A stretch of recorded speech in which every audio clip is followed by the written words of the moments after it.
teže telesne povrede.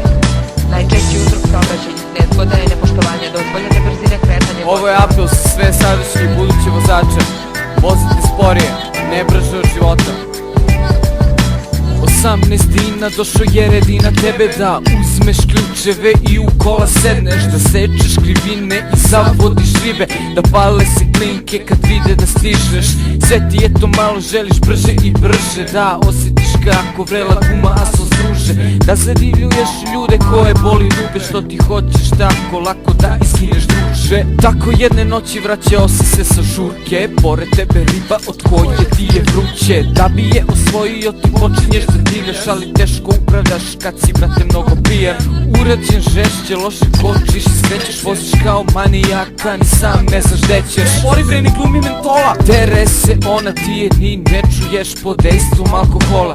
Napaljen do bola, naglo skrećeš odmah, ona vrišti vata vola, niti nastaje kolaps.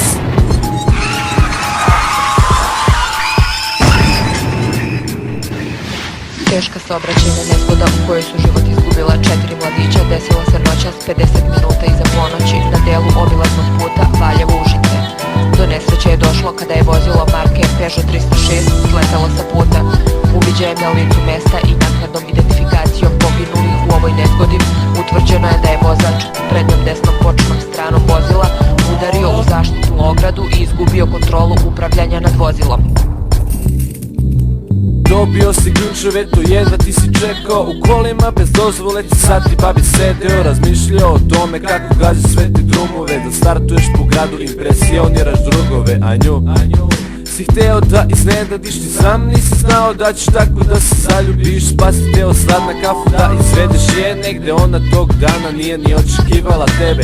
Parkiraš ispred zgrade, odlaziš do njenog stana, onako sav srećom ti kucaš joj na vrata, otvara se znojava i sva zadihana u stanu je neki tip, skontaš da sa njim se pojebala. Sedaš sad u mašinu, iza sebe diži brzinu, brzo sećeš tu krivinu, poleti luta u daljinu, sav besnaga s pedalu, svi se čude, vidi budalu, neko drugi, jebo ti malu, sad bi zbog toga da izgubiš glavu. Nisi stao na crveno, nećeš stići kud si krenuo, ne znaš ti šta sad hoćeš tamo, ne možeš da prođeš. Gubiš kontrolu, škripe gume da staneš sada kasno i kumeš, ali si hteo, ja ne razumem, nije fora da ovako umreš.